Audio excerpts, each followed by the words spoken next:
The morning mist clung to the ancient stones of Aldermere Palace like secrets refusing to be revealed. Captain James Thornfield adjusted his ceremonial sword and checked his pocket watch for the third time in 5 minutes. 23 years of service to the crown had taught him that routine was everything, but today felt different. Today carried an electric tension that made his instincts prickle. Prince Alexander, barely 16 and still growing into his lanky frame, bounded down the marble steps of the East Wing with the enthusiasm that only teenagers possessed. His sandy hair caught the pale sunlight streaming through the tall windows, and his bright green eyes sparkled with mischief. James had been assigned as the prince's personal guard for 2 years now, and he knew that look well. It usually meant trouble. "Good morning, Captain Thornfield," Alexander called out, his voice carrying the refined accent that had been drilled into him since birth, though it still cracked occasionally. "Beautiful day for a walk in the gardens, don't you think?" James fell into step beside the young prince, his trained eyes automatically scanning the corridors for any signs of unusual activity. The palace was already buzzing with servants preparing for the day ahead, their footsteps echoing softly against the polished floors. The familiar scent of beeswax and fresh flowers filled the air, a combination that had become synonymous with home for both men, though for very different reasons. "Indeed, Your Highness," James replied, his voice measured and professional. "Though I should remind you that you have a tutoring session with Professor Whitmore at 10 o'clock. Alexander waves dismissively, his young face scrunching into an expression of mild annoyance. "Latin can wait, Captain. Besides, I've been cooped up in that stuffy library for days. A growing prince needs fresh air and exercise." They walked through the grand hallway, past portraits of long-dead kings and queens whose painted eyes seemed to follow their movement. James had walked these halls countless times, but he never tired of the history that surrounded them. Each tapestry, each piece of furniture, each architectural detail told a story of the monarchy that stretched back over 1,000 years. The palace was a living museum, where tradition and modernity existed in careful balance. Ancient suits of armor stood guard beside modern security equipment, and, while the throne room maintained its medieval grandeur, the private quarters had been updated with all the conveniences of contemporary life. It was this blend of old and new that made Aldermere Palace unique among royal residences. Alexander paused at a large window overlooking the eastern courtyard, where gardeners were tending to the prize-winning rose garden. His expression grew thoughtful, and James noticed the subtle shift in the young prince's demeanor. In his experience, it was during these quiet moments that Alexander often shared his deepest thoughts. "Captain Thornfield," Alexander began, his voice taking on a more serious tone, "may I ask you something in confidence?" James felt a familiar tightness in his chest. These conversations often led to territory that tested the boundaries of his position. He was more than a bodyguard to Alexander, he had become a trusted confidant, a role that came with both privilege and responsibility. "Of course, Your Highness. You know our conversations remain between us." The prince turned away from the window and began walking again, his hands clasped behind his back in a gesture that reminded James painfully of the late King Edward, Alexander's grandfather. The resemblance was striking, not just in physical appearance but in mannerisms and the weight of contemplation that seemed to settle on royal shoulders far too early. "It's about Queen Consort Isabel," Alexander said quietly, glancing around to ensure they were alone. "I've been thinking about something she said last week, and it's been troubling me." James's pulse quickened slightly. Queen Consort Isabel had married King William 3 years ago, bringing with her a grace and elegance that had charmed both the public and the royal family. She had been a widow when she married the king, her first husband having died in a car accident several years earlier. The public had embraced her as a modern Cinderella story, a commoner who had captured the heart of their monarch. "What did she say, Your Highness?" James asked carefully. They had entered the library wing now, where the morning light filtered through stained glass windows, casting colorful patterns on the wooden floors. The scent of old books and leather filled the air, creating an atmosphere of scholarly contemplation. Alexander moved to one of the reading alcoves, a favorite spot where he often came to think. "We were having tea in her private sitting room," Alexander began, settling into one of the comfortable chairs. "Just the two of us, which is unusual. Normally, she's quite formal with all of us children, you know. Pleasant, but maintaining proper distance." James nodded, understanding the delicate dynamics within the royal family. Queen Consort Isabel had 3 stepchildren to navigate relationships with, each at different stages of life and each carrying their own opinions about their father's remarriage. "But, last week, she seemed different," Alexander continued. More relaxed, almost vulnerable. She was looking through some photographs, old ones, and she started talking about her past. About her first marriage. The prince paused, running his hand through his hair in a gesture that betrayed his nervousness. James waited patiently, knowing that rushing Alexander would only cause him to withdraw. She mentioned her first husband, Robert Carstairs. She talked about how much she missed him, how different her life might have been. That's normal enough, I suppose. But, then, she said something strange. Alexander looked directly at James now, his green eyes intense with the burden of whatever knowledge he carried. She said she wished she could tell Robert about his son. She said she wished he could see how well the boy was doing, how proud he would be. James felt a chill run down his spine. The implication was clear, but he needed to hear it spelled out. Your Highness, Queen Consort Isabel doesn't have any children from her first marriage. That was well documented during the engagement period. That's exactly what I thought, Alexander said, leaning forward in his chair. But, Captain, she wasn't speaking hypothetically. She was speaking about a real person, a real son. She mentioned a name. The silence in the alcove became heavy with unspoken implications. James found himself torn between his duty to protect the royal family and his growing concern about what Alexander had discovered. What name did she mention, Your Highness? Alexander hesitated, clearly understanding the weight of what he was about to reveal. She called him Marcus. She said Marcus was doing well in school, that he was growing up to be just like his father. She spoke with such tenderness, such love. It wasn't the way someone talks about a hypothetical child, Captain. It was the way a mother talks about her son. James felt the foundations of his understanding shifting. If Queen Consort Isabel had a secret son from her first marriage, it raised countless questions about royal protocol, succession laws, and the very integrity of the information that had been presented to both the public and the royal family during the courtship period. Your Highness, are you certain about what you heard? Sometimes conversations can be misunderstood, especially when dealing with emotional topics. Alexander shook his head firmly. I've replayed that conversation in my mind 100 times, Captain. I know what I heard. She has a son named Marcus, and, somehow, everyone believes he doesn't exist. The implications began to cascade through James's mind like dominoes falling. If the Queen Consort had hidden the existence of a child, what else might she have concealed? More importantly, how had such a significant piece of information escaped the thorough background investigations that preceded any royal marriage? Did she say anything else about this Marcus? James asked, his professional instincts taking over despite the sensitive nature of the situation. She mentioned that he was doing well at Harrington Academy. She seemed to slip into the conversation naturally, as if she had been thinking about him constantly but hadn't been able to talk about him. Harrington Academy was one of the most prestigious boarding schools in the country, known for its discretion and its ability to educate the children of prominent families away from public scrutiny. If Marcus Carstairs was indeed enrolled there under his father's name, it would explain how his existence had remained hidden. Alexander stood and walked to the window, gazing out at the gardens where his own childhood had unfolded under constant supervision and public attention. Captain, I keep thinking about how lonely she must be. Imagine having to pretend your child doesn't exist, having to love him from a distance. It must be agony. The empathy in the young prince's voice reminded James why he had grown so fond of his charge.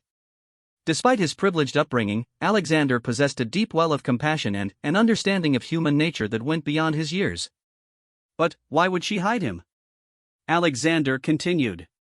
Surely father would have accepted a stepson. He's always been progressive about family matters. James considered the question carefully. Royal marriages involved more than personal feelings, they were matters of state, subject to parliamentary approval and public opinion. A secret child could have complicated the marriage negotiations significantly. Perhaps she feared that having a child would complicate the marriage arrangements, James suggested gently. Or maybe she wanted to protect the boy from the intense scrutiny that comes with royal life. That's what I thought at first, Alexander said, turning back to face his guard. But, then, I started thinking about the legal implications. If she has a legitimate son from her first marriage, depending on the circumstances, he could potentially have claims or rights that no one has considered. The sophistication of Alexander's thinking impressed James, though it also concerned him. The prince was venturing into territory that could have serious consequences for the monarchy itself. Your Highness, these are very serious allegations. Have you considered discussing this with your father directly? Alexander's face clouded with uncertainty. I've thought about it constantly, but how do I approach him? Father, I think your wife has been lying about having a secret son? It would sound like I'm trying to cause trouble in his marriage. The dilemma was genuine. Royal families, like all families, have their complexities and sensitive dynamics. King William had found happiness with Isabel after years of widowerhood following the death of Alexander's mother. Introducing doubt about his wife's honesty could damage not only the marriage but the stability of the monarchy itself. Besides, Alexander added, what if I'm wrong? What if I misunderstood what she said? The damage to family relationships could be irreparable. James appreciated the young prince's caution, but he also recognized the burden that this knowledge was placing on him. The isolation of royal life meant that Alexander had few people he could confide in, and the weight of potentially explosive family secrets was too much for anyone to carry alone. Your Highness, perhaps we should consider gathering more information before deciding how to proceed. If Queen Consort Isabel does have a son at Harrington Academy, there would be records, enrollment documents, things that could confirm or deny your suspicions. Alexander's eyes lit up with a mixture of hope and apprehension. You mean investigate? That seems like a violation of her privacy. I mean ensure that we have accurate information before making any decisions about how to proceed, James clarified. If your suspicions are unfounded, then no harm is done, and you can put your mind at ease. If they prove correct, then you'll be in a better position to decide how to handle the situation responsibly. The prince considered this, pacing back and forth in the alcove. The morning light had shifted, casting long shadows across the bookshelves and creating an atmosphere of contemplation that seemed appropriate for the gravity of their discussion. How would we even begin such an investigation? Alexander asked finally. James had been considering the same question. His position gave him access to certain resources, but he would need to be extremely careful not to overstep his bounds or create a scandal that could damage the monarchy. I have contacts in various institutions, he said carefully. People who might be able to verify enrollment records or other basic information. Nothing invasive, just confirmation of facts. And if we discover that Marcus Carstairs really exists and is enrolled at Harrington Academy? Then, we would have a serious conversation about how to proceed. But, Your Highness, you should understand that this path, once started, might lead to revelations that change everything for your family. Alexander was quiet for a long moment, staring out at the gardens where his childhood had been spent in the constant company of guards, tutors, and protocol officers. Finally, he turned back to James with the determination that occasionally surfaced in his young features, reminding everyone around him that he was indeed destined to be a king. Captain Thornfield, I need to know the truth. Not just for my own peace of mind, but because if Queen Consort Isabel has been forced to hide her own child, then something is fundamentally wrong with how our family operates. And if she's been deliberately deceptive about something this important, then we need to understand why and what it means for the monarchy. James nodded slowly, recognizing that they were about to cross a line that could never be uncrossed. Very well, Your Highness. But we proceed with absolute discretion, and we stop immediately if the investigation puts anyone at risk. Agreed, Alexander said, extending his hand in a gesture that was both formal and deeply personal. Thank you, Captain. I know I'm asking you to risk your position for this. James shook the prince's hand, feeling the weight of loyalty and responsibility that had defined his entire adult life. Your Highness, my position exists to protect and serve the royal family. Sometimes that means protecting you from external threats, and sometimes it means helping you navigate the complexities within your own family. As they left the library and returned to the main corridors of the palace, both men carried with them the knowledge that their relationship had shifted into uncharted territory. What had begun as a simple conversation between a prince and his guard had evolved into something that could potentially reshape their understanding of the royal family itself. The palace around them continued its ancient rhythms, servants performing duties that had been carried out for centuries, traditions maintaining their steady pace regardless of the human dramas unfolding within the historic walls. But, beneath the surface of this timeless routine, a question now burned that demanded an answer: who was Marcus Carstairs, and why had his existence been erased from the official story of the royal family? 3 days had passed since Prince Alexander's revelation, and Captain James Thornfield found himself walking through the bustling streets of London's financial district, far from the familiar corridors of Aldermere Palace. The autumn air carried a crisp bite that matched his heightened state of alertness. Every instinct he had developed during his military service and years of royal protection told him that he was about to step into dangerous territory. The small cafe where he had arranged to meet Detective Inspector Sarah Morrison was tucked between a centuries-old banking house and a modern glass office building, a perfect metaphor for the collision of old and new that defined contemporary Britain. Sarah had been his partner during his brief stint with Scotland Yard before joining the Royal Protection Unit, and she was one of the few people he trusted completely with sensitive matters. James spotted Sarah immediately as he entered the cafe. Her auburn hair was pulled back in a professional bun, and her sharp blue eyes missed nothing as they scanned the other patrons. She had always possessed an uncanny ability to read people and situations, a skill that had made her one of the youngest detective inspectors in the Metropolitan Police. James, she greeted him with a warm but cautious smile as he approached her corner table. When you called asking for a private meeting, I have to admit my curiosity was piqued. It's not often that someone from the Royal Protection Unit reaches out for unofficial assistance. He settled into the chair across from her, accepting the coffee she had already ordered for him. The familiar ritual of their old partnership felt both comforting and somewhat melancholy, reminding him of simpler times when the moral complexities of his work were more clearly defined. Sarah, what I'm about to discuss with you cannot leave this table. I need your word on that before we proceed. Her expression grew serious, and she leaned forward slightly. You have it, but, James, if you're about to tell me something that involves criminal activity or threatens national security, you know I'll have to act on it. I understand, James replied, taking a sip of his coffee while organizing his thoughts. This involves a potential discrepancy in information provided during the royal marriage vetting process. Nothing criminal, but potentially very sensitive politically. Sarah's eyebrows rose slightly. The Queen Consort? How did you know? Process of elimination. King William has been married to Isabel for 3 years, so any vetting issues would involve her background. Plus, you have that look you get when you're wrestling with something that challenges your sense of duty. James had forgotten how perceptive Sarah could be. It was both reassuring and slightly unnerving to be so easily read. I need you to help me verify some information about her first marriage and whether there might be a child from that relationship that wasn't disclosed during the background investigation.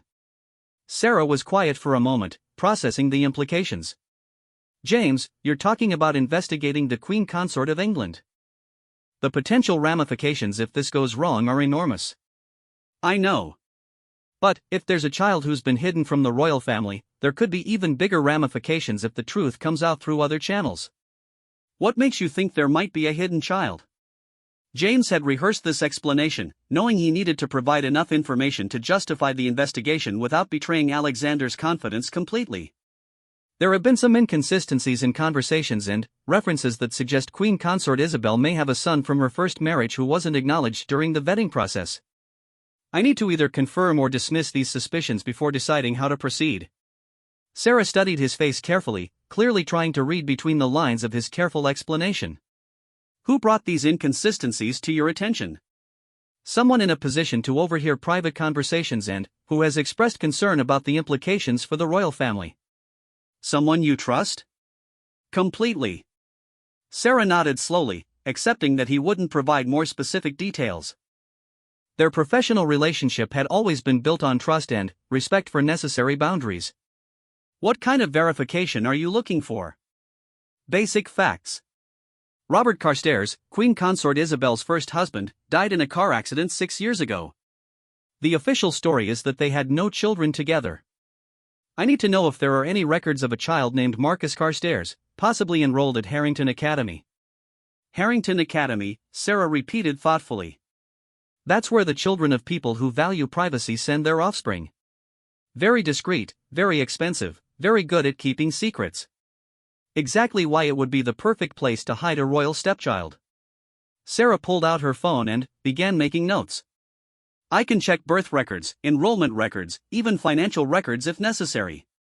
But, James, you need to understand that if this child exists and his identity has been deliberately concealed, we might be uncovering something much bigger than a simple omission. What do you mean? Think about it.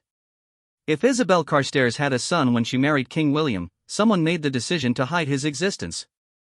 That someone had the power and resources to alter official records, manipulate background investigations, and maintain a secret that involved multiple institutions. We're not talking about a simple family matter anymore. The implications of Sarah's observation settled over James like a cold fog.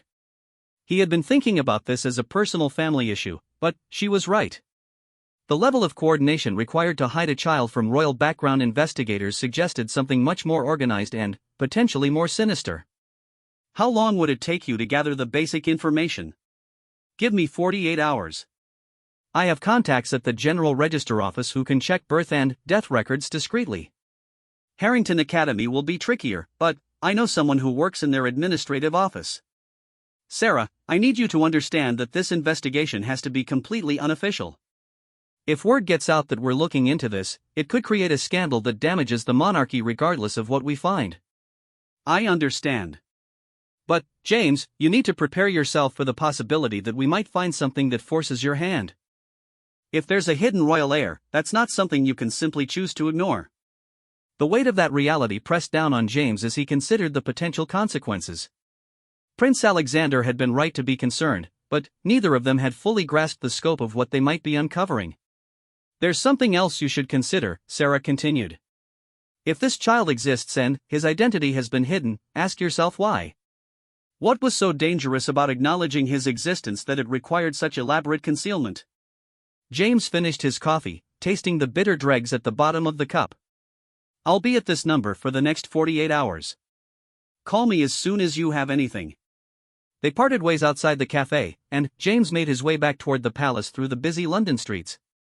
The autumn afternoon was giving way to evening, and the city lights were beginning to twinkle in the gathering dusk. As he walked, he found himself observing the people around him with new eyes, wondering how many of them carried secrets that could reshape the institutions they served. Back at Aldermere Palace, Prince Alexander was in his private study, ostensibly working on his history assignments but actually staring out the window at the palace gardens. The conversation with Captain Thornfield had left him with a restless energy that made concentration nearly impossible. Every time he saw Queen Consort Isabel, he found himself studying her face, looking for signs of the hidden sorrow that might come from being separated from a child. The previous evening at dinner, he had watched her interact with his younger sister, Princess Victoria, and had been struck by the gentle patience in Isabel's manner. She had helped Victoria with her mathematics homework, showing the kind of nurturing instinct that suggested she had experience with children beyond her role as stepmother. When Princess Victoria had struggled with a particularly difficult problem, Isabel had said, "Don't worry, dear. Sometimes the best way to solve a difficult equation is to break it down into smaller parts." That's what I always tell students when they're struggling. She had caught herself mid-sentence, but Alexander had noticed the slip. It seemed to support his growing conviction that Isabel had experience with children that extended beyond her official role in the royal family. A soft knock at his study door interrupted his thoughts. "Enter," he called, expecting to see one of the household staff.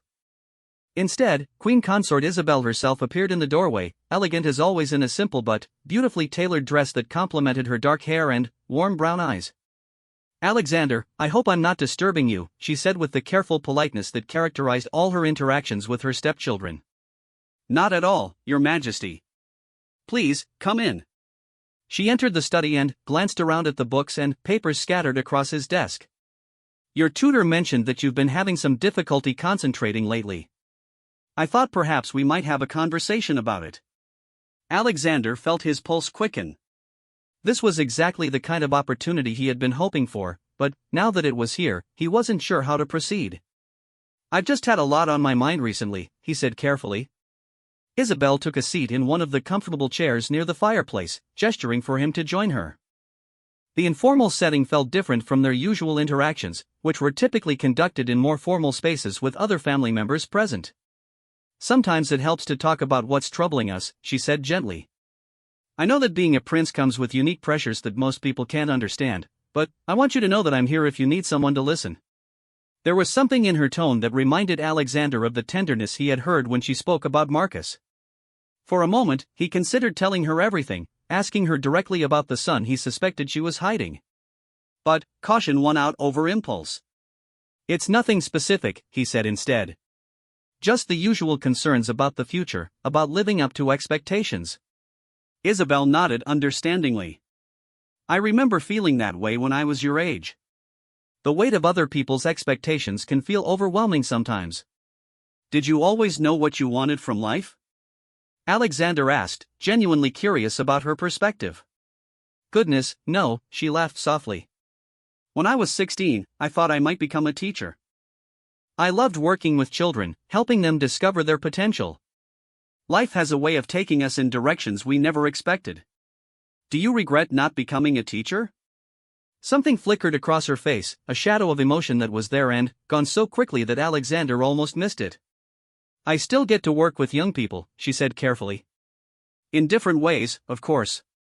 And I've learned that sometimes the most important teaching happens outside of traditional classrooms. What do you mean? Well, for instance, helping young people navigate difficult decisions, being there when they need guidance or support. Sometimes the most valuable lessons come from simply knowing that someone believes in you. Alexander found himself studying her face intently. There was something deeply personal in her words, as if she was speaking from recent experience rather than abstract philosophy. Your Majesty, do you think it's possible to love someone and still keep important secrets from them? The question surprised them both. Alexander hadn't planned to ask it, but it had emerged from his growing need to understand the complexities he sensed in her situation. Isabel was quiet for a long moment, her hands folded in her lap as she considered her response. I think, she said finally, that sometimes people keep secrets not out of a lack of love, but because they love too much. Sometimes we believe that sharing certain truths might hurt the people we care about, or put them in impossible positions. But don't secrets eventually hurt more than the truth would have? That's the terrible dilemma, isn't it? She replied, her voice barely above a whisper. Sometimes by the time you realize that, it's too late to change course without causing even more pain. They sat in comfortable silence for several minutes, both lost in their own thoughts. Alexander felt as though they were having two conversations simultaneously, one spoken and one beneath the surface, touching on truths that neither of them was quite ready to acknowledge openly. Alexander, Isabel said finally, if you ever find yourself in a situation where you're carrying knowledge that feels too heavy to bear alone, I want you to know that you can talk to me. Sometimes the people closest to a situation are the least able to see it clearly, and an outside perspective can be helpful. The irony of her offer wasn't lost on Alexander. Here she was, offering to help him with his secrets while carrying what appeared to be a significant secret of her own. Thank you, Your Majesty. That means a great deal to me. She rose to leave, pausing at the door to look back at him.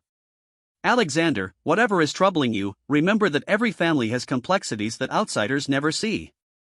What matters is that we approach those complexities with love and understanding, even when the path forward isn't clear. After she left, Alexander remained in his chair by the fireplace, more convinced than ever that Queen Consort Isabel was carrying a burden that went far beyond the normal stresses of royal life. Her words had seemed to come from a place of deep personal experience with exactly the kind of situation he was grappling with. He thought about Captain Thornfield's investigation and wondered what the next 48 hours would reveal. Part of him hoped that they would find nothing, that his suspicions would prove unfounded and he could return to the simpler concerns of a teenage prince. But a larger part of him suspected that they were about to uncover something that would change his understanding of his family forever. Outside his study window, the palace gardens were settling into darkness, the ancient trees casting long shadows across the carefully maintained lawns. Somewhere in those shadows, Alexander sensed, lay truths that had been hidden for too long, secrets that were demanding to be brought into the light regardless of the consequences for those who had worked so hard to keep them buried. The next morning would bring Captain Thornfield's first report from Detective Inspector Morrison, and, with it, the beginning of answers to questions that Alexander was no longer sure he was ready to have answered. But, ready or not, the investigation was moving forward, and there would be no turning back from whatever truths it revealed. The call came at precisely 6 o'clock in the morning, just as Captain James Thornfield was finishing his daily run through Hyde Park. The crisp October air had cleared his mind, but the vibration of his encrypted phone against his chest brought him crashing back to the reality of the investigation he had set in motion. "James, we need to meet immediately," Detective Inspector Sarah Morrison's voice was tight with urgency. "What I've found changes everything." 20 minutes later, they sat in Sarah's unmarked car in a secluded corner of a parking garage beneath a government building in Westminster. The concrete walls and fluorescent lighting created an appropriately stark atmosphere for the revelations that Sarah was about to share. Marcus Robert Carstairs exists, she began without preamble, pulling out a manila folder thick with documents. Born March 15, 2009, to Isabel Catherine Carstairs and Robert James Carstairs. But James, his birth was registered 3 months late, and the registration was handled through a private solicitor's office rather than the normal channels. James felt his stomach drop. That's unusual but not necessarily sinister. It gets worse. The boy was enrolled at Harrington Academy under a different name entirely. Marcus Whitmore. The enrollment was facilitated by a trust fund established by someone calling themselves the Guardian Foundation, which turns out to be a shell company registered in the Cayman Islands. Someone went to enormous lengths to hide his identity. Sarah nodded grimly. But here's the truly disturbing part. Robert Carstairs didn't die in a car accident. He was murdered. The words hung in the air like a physical blow. James stared at Sarah, certain he had misheard. What do you mean, murdered? The official death certificate lists the cause of death as injuries sustained in vehicular accident, but I called in a favor with someone at the coroner's office. The actual autopsy report tells a very different story. Robert Carstairs was shot twice in the chest before his car was deliberately crashed into a tree and set on fire. James leaned back against the car seat, his mind racing through the implications. Who investigated the murder? That's where it gets even more interesting. The case was transferred from local police to a special unit within MI5 within hours of the body being discovered. The file was classified under the Official Secrets Act, and the investigating officers were transferred to different departments immediately afterward. MI5 doesn't investigate random murders. They only get involved when national security is at stake. Exactly. Which means Robert Carstairs wasn't just some businessman who got killed in a robbery gone wrong.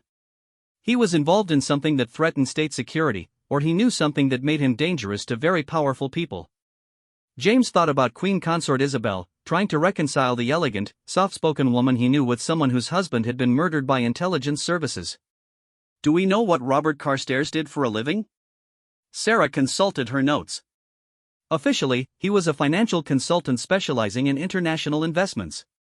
But the deeper I dug, the more questions arose. His client list was heavily redacted in all the documents I could access, and his company's financial records show payments from sources that don't appear to exist.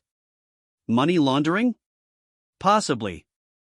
Or he could have been involved in arms dealing, intelligence brokering, or any number of activities that would attract the attention of MI5.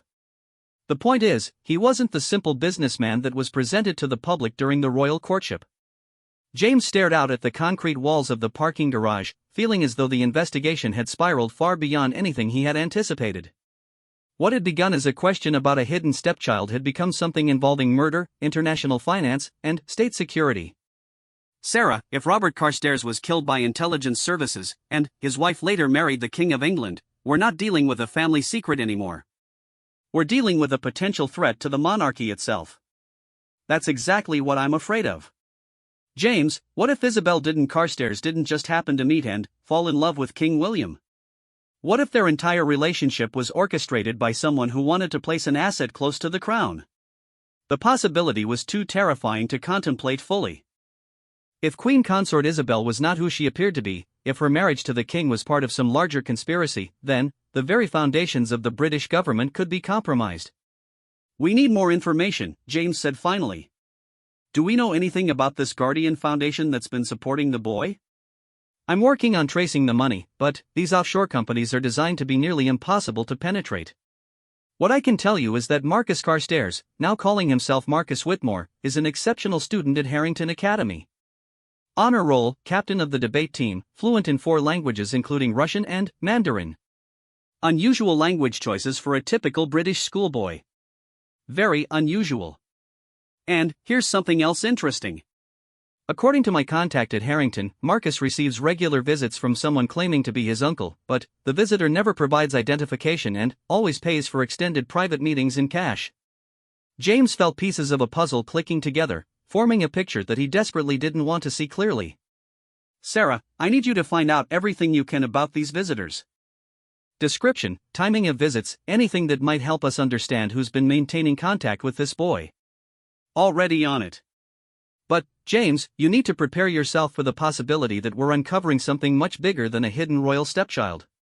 If Marcus Carstairs is being groomed for something, if his mother's marriage to the king was part of a long-term plan, then we could be looking at a threat to national security that goes to the very heart of the monarchy.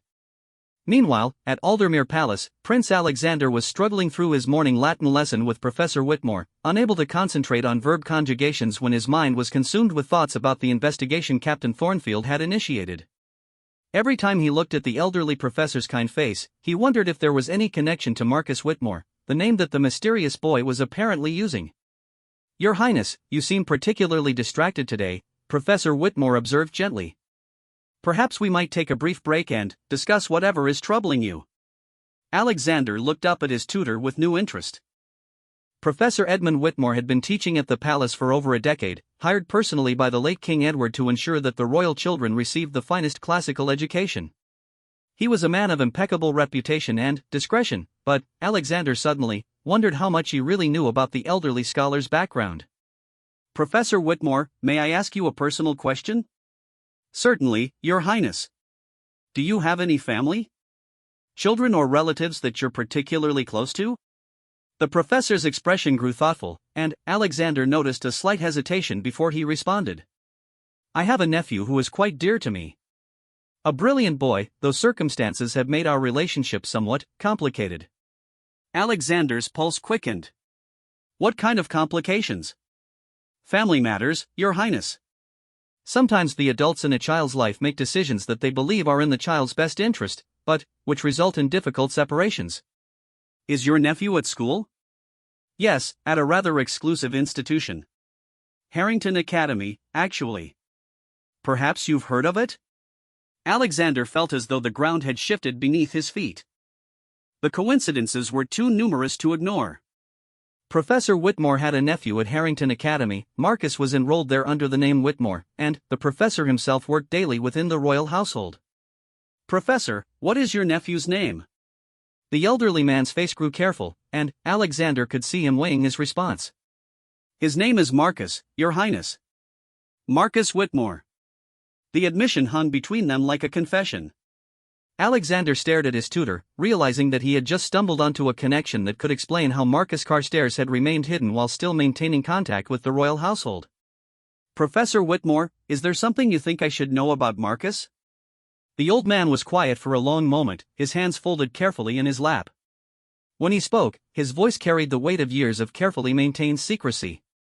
"Your Highness, there are some family situations that are more complex than they appear on the surface. Sometimes people find themselves in positions where they must choose between their loyalty to institutions and their love for family members." "Are you saying that Marcus is more than just your nephew?" Professor Whitmore looked directly at Alexander, and, in his eyes, the prince saw the same burden of hidden knowledge that he had been carrying himself. "I'm saying, Your Highness, that sometimes the people closest to us carry secrets that they never intended to keep, but which circumstances have forced upon them. And sometimes those secrets involve people we care about deeply." Alexander realized that Professor Whitmore knew exactly who Marcus really was, and had been carrying the knowledge of Queen Consort Isabel's hidden son throughout her entire marriage to the king. "How long have you known?" Alexander asked quietly. "Known what, Your Highness?" "That Marcus is Queen Consort Isabel's son." Professor Whitmore closed his eyes briefly, as if the weight of maintaining the secret had suddenly become too heavy to bear. "Since before Her Majesty married your father. I was asked to help facilitate Marcus's education and to ensure his well-being while maintaining absolute discretion about his parentage." "Asked by whom?" "By people who convinced me that revealing Marcus's existence would put both him and his mother in grave danger." Alexander felt a chill run down his spine. "What kind of danger?" "The kind that killed his father, Your Highness." The words were spoken so quietly that Alexander almost missed them, but their impact was enormous. Professor Whitmore was suggesting that Robert Carstairs hadn't died in an accident, that there had been a threat serious enough to require hiding his son's existence. "Professor, are you telling me that Robert Carstairs was murdered?" The elderly tutor looked around the empty classroom as if checking for eavesdroppers, then leaned forward in his chair. "Your Highness, what I'm about to tell you could put both of us in danger, but I believe you have a right to know the truth about your stepfamily. Robert Carstairs was killed because he discovered something that powerful people wanted to keep hidden. His murder was made to look like an accident, and his son's identity was concealed to protect him from the same fate. But why would hiding Marcus's existence require Queen Consort Isabel to lie to my father?" surely she could have told him the truth. Professor Whitmore shook his head sadly. Your Highness, sometimes the truth is more dangerous than lies. If your father had known about Marcus, he would have insisted on bringing the boy into the royal family openly. That would have made Marcus a target for whoever killed his father. Alexander struggled to process the implications of what he was hearing. Queen Consort Isabel hadn't been deceptive out of malice or ambition, she had been trying to protect her son from whoever had murdered her first husband. Professor, who killed Robert Carstairs? And why? I don't know all the details, Your Highness. What I do know is that Robert Carstairs was involved in financial activities that connected him to very dangerous people. When he tried to distance himself from those activities, he was eliminated. And, you believe those same people would target Marcus if his identity became public?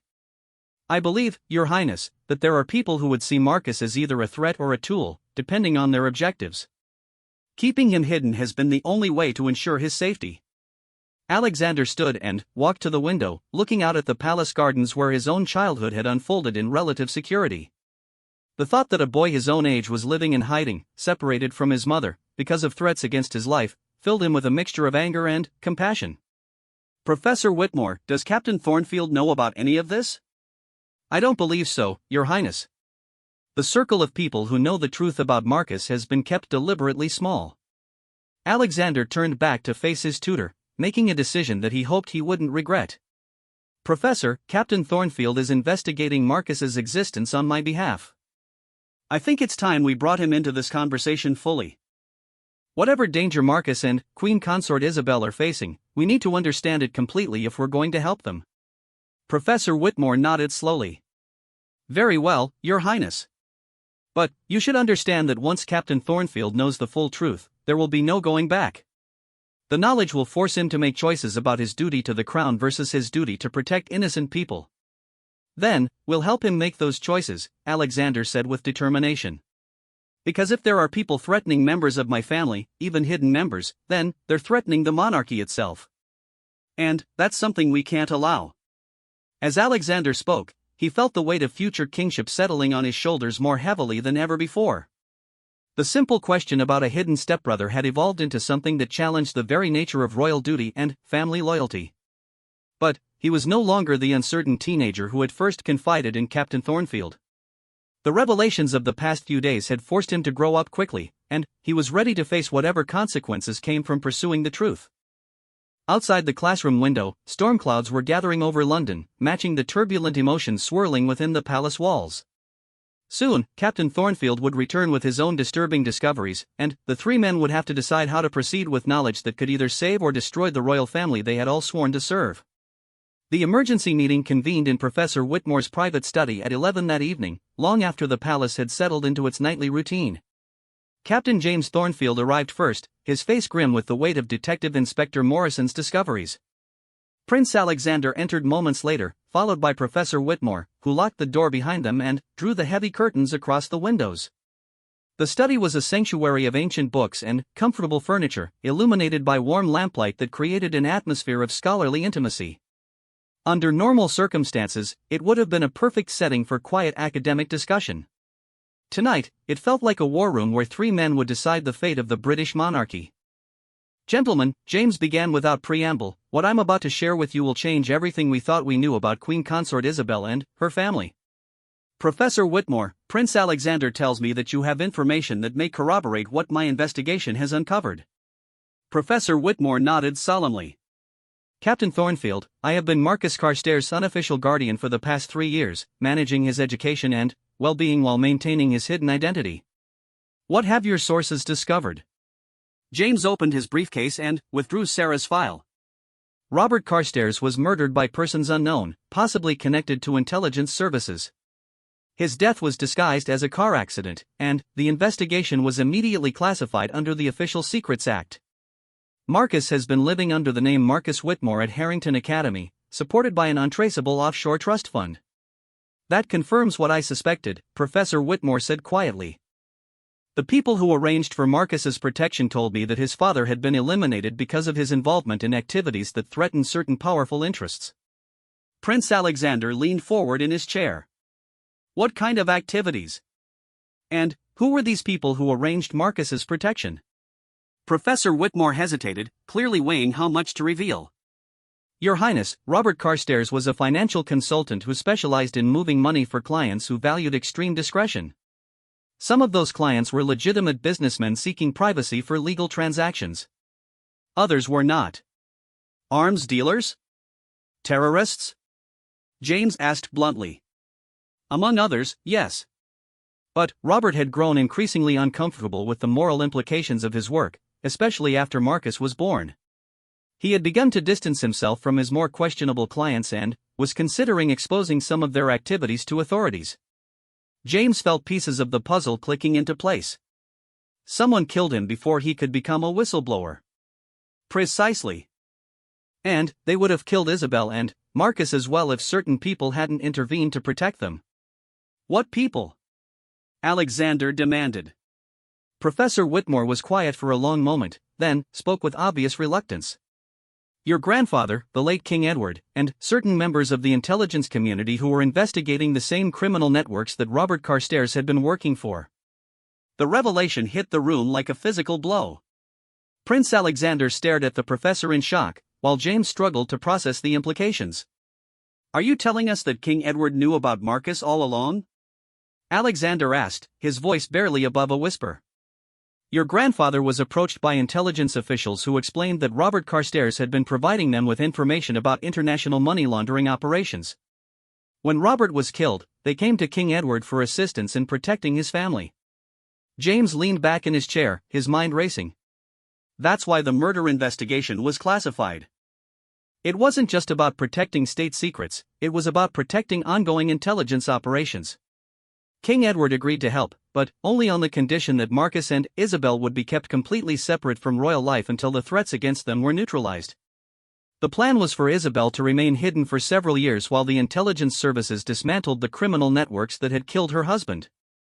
But she married my father 3 years ago, Alexander pointed out.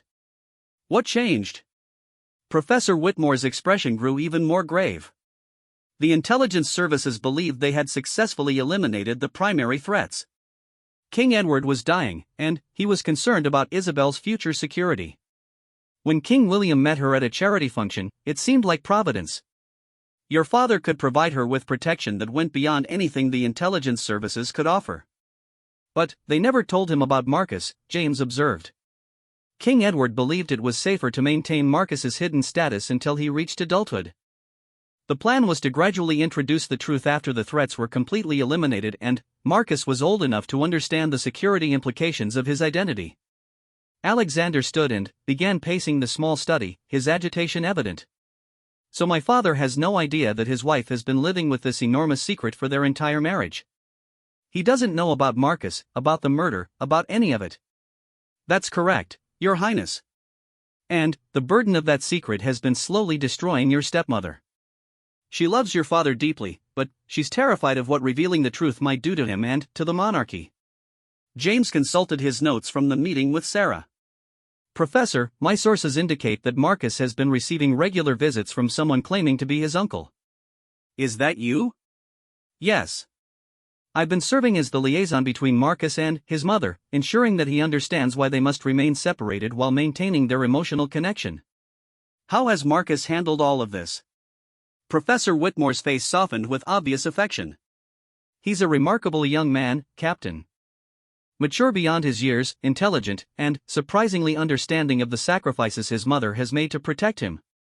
But he's also increasingly frustrated with the restrictions on his life and eager to have a normal relationship with her.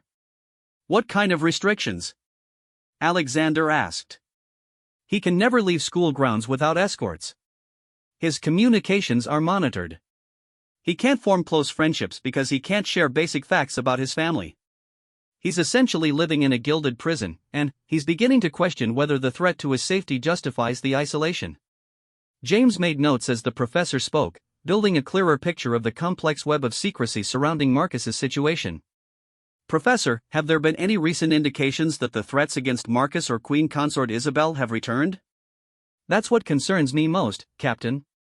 Last month, Marcus reported that he thought he was being followed during one of his supervised trips into town. His security detail dismissed it as imagination, but Marcus is not a boy given to flights of fancy. And Queen Consort Isabel has been increasingly anxious, Alexander added. I've noticed her becoming more withdrawn, more careful in her movements around the palace. James felt a familiar tightness in his chest, the instinct that had kept him alive during his military service and years of protection work. Gentlemen, I think we need to consider the possibility that whatever killed Robert Carstairs is not as eliminated as the intelligence services believed. What do you mean? Professor Whitmore asked. My source at Scotland Yard mentioned that the trust fund supporting Marcus's education has been receiving additional deposits recently, far beyond what would be needed for school expenses. Someone is increasing the money flow to Marcus, and that suggests either increased security concerns or preparation for something significant. Alexander stopped pacing and turned to face the other two men. We need to bring this to my father's attention immediately.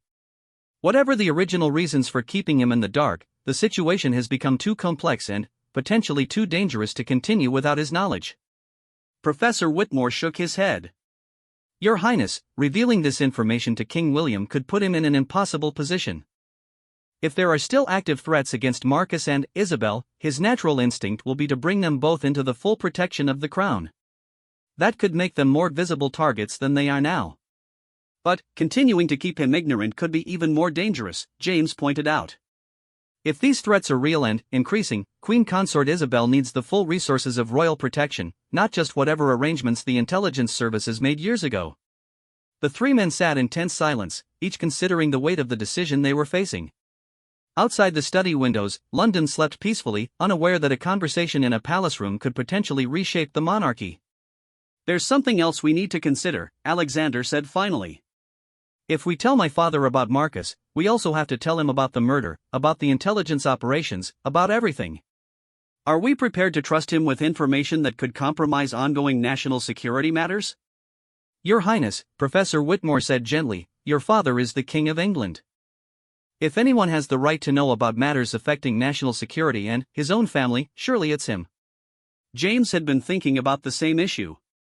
But there's also the question of what happens after we tell him. King William is not a man who accepts deception easily, even when it's intended to protect him. His reaction to learning that he's been kept in the dark for 3 years could be significant. You think he'll be angry with Queen Consort Isabel, Alexander said, understanding the implication. I think he'll be devastated that the woman he loves felt she couldn't trust him with the truth about her greatest fear and most precious relationship. That kind of revelation can destroy even the strongest marriage. Alexander considered this, thinking about his father's personality and his obvious love for Isabel. King William was a man of strong principles and deep emotions. Learning that his wife had been living with such an enormous secret would wound him profoundly, regardless of her reasons. But the alternative is to continue participating in a deception that could endanger both Queen Consort Isabel and Marcus, Alexander pointed out. And if something happens to either of them because we fail to act on what we know, how do we live with that? Professor Whitmore stood and walked to his bookshelf, running his fingers along the spines of volumes that had provided him with refuge from difficult decisions throughout his academic career. Gentlemen, perhaps we're approaching this incorrectly. Instead of debating whether to tell King William, perhaps we should be asking Queen Consort Isabel what she wants us to do with this information. James looked up sharply. You're suggesting we confront her directly? I'm suggesting we give her the opportunity to control how this information is revealed. She's been carrying this burden alone for 3 years. Maybe it's time we offered to help her carry it, rather than making decisions about her life without her input. Alexander felt a surge of respect for his elderly tutor. The suggestion was both compassionate and practical, acknowledging Isabel's agency in a situation where everyone else had been making choices for her. How do we approach her without making her feel trapped or threatened? Carefully, Professor Whitmore replied. And with complete honesty about what we know and what we're prepared to do to help her. James closed his file and looked at both men. If we're going to do this, we need to be prepared for any response. Queen Consort Isabel could deny everything, she could ask us to remain silent, or she could decide that it's time to tell King William the truth. We need to be ready to support whatever decision she makes. Agreed, Alexander said. But, Professor, if we approach Queen Consort Isabel, we also need to be prepared to offer her concrete assistance. We can't just present her with the fact that her secret is known and then leave her to figure out what to do about it. What kind of assistance? Professor Whitmore asked. Security analysis, communication with Marcus, even mediation with my father if she decides to reveal the truth. We need to make it clear that she's not alone in this anymore.